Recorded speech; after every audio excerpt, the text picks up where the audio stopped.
नमस्कार दोस्तों, मैं अंकुर उपाध्याय स्वागत करता हूं आप सभी का एक बार फिर से अपनी नई वीडियो में।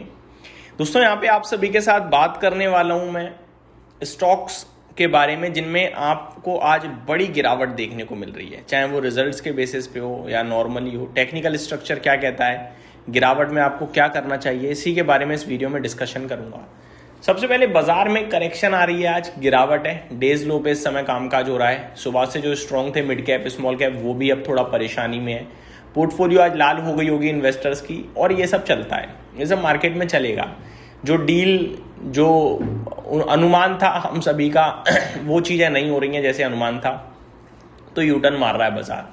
अपने नीचे बेस पे पहुंचने के बाद वापस ऊपर आने के चांसेस भी बढ़ जाएंगे, क्योंकि फिर नीचे से कुछ अच्छी खबर की अनुमान हो सकता है, सपोर्ट मिल जाएगा। ये बाजार में चल रहा है, इसमें हम कुछ नहीं कर सकते हैं। मैं लगातार कह रहा हूँ एक रेंज है, उस रेंज में निफ्टी पिट रहा है, इधर भी बात खत्म।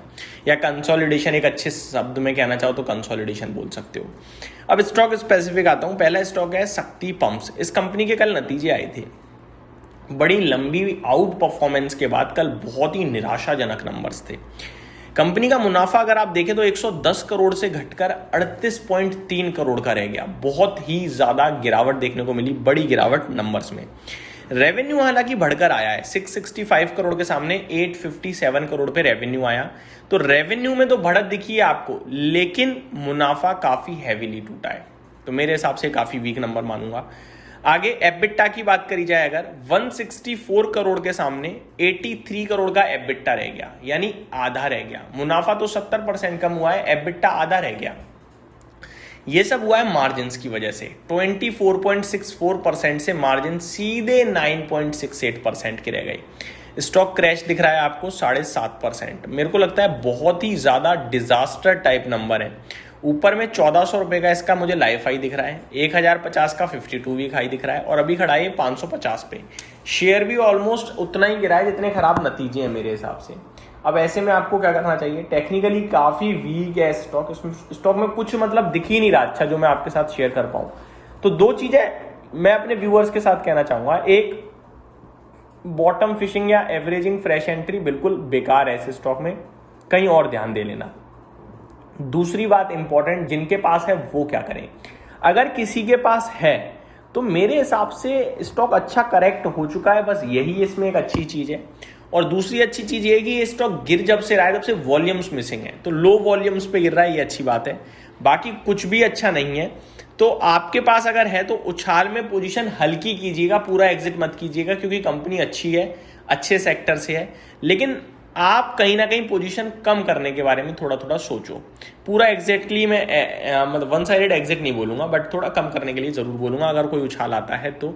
अभी इस स्टॉक में मुझे जान कम लग रही है दोस्तों। दूसरा स्टॉक है ब्रिटानिया, 5% नीचे है। इसके भी नतीजे आए और रिजल्ट्स के बाद गिरा है। रिजल्ट्स बाजार को पसंद नहीं आए हैं, लेकिन अगर आप वैसे नंबर देखें तो मुझे इतनी खराब नहीं लग रहे हैं, अच्छे ही हैं। मुनाफा साल दर साल 560 करोड़ के सामने 678 करोड़ पे आया है, बढ़िया बढ़ा है भाई। रेवेन्यू 4432 करोड़ के सामने 4710 करोड़ पे आया है, तो रेवेन्यू में भी जंप है। मार्जिन इंप्रूव हुए हैं 18.06% से 18.54% पे। एबिटा 800 करोड़ के सामने 870 करोड़ है, तो अच्छे नंबर्स थे, ऐसे खराब नहीं थे, बट अनुमान के सामने कमजोर रह गए। डिविडेंड बहुत अच्छा देता है ब्रिटानिया, जब देता है तो 90 रुपये 50 पैसे का डिविडेंड दिया है, मेरी नज़रों में बहुत अच्छा है। कुछ अपडेट्स आई हैं वो बता दूं। कंपनी के जो सीईओ रक्षित हरगावे जी हैं, उन्होंने कहा है 9% की ग्रोथ दिख रही है early Q4 before March slow down caused by West Asia conflict, supply disruption. E-commerce contributes about 6% of domestic sales as premium brands like Little Hearts and Jim Jam experience double digit growth। तो कुछ products में इनके double digit growth है, लेकिन वहीं थोड़ा middle East conflict के चलते, वेस्ट एशिया कन्फ्लिक्ट के चलते थोड़ी सी डिसरप्शन आई है सप्लाई में, जिसकी वजह से थोड़ा कम ग्रोथ आई है। बाकी अच्छा बता रहे हैं, कोई दिक्कत नहीं है। Company says will take calibrated price hikes in Q1 27। अब प्राइस हाइक आएंगे आपके लिए, ये मान के चलिए। Company says fuel cost inflation has been a key tailwind. तो जो महंगा हो रहा है तेल, उसकी वजह से थोड़ी सी इनके लिए दिक्कत आ सकती है, ये आप मान के चलिए।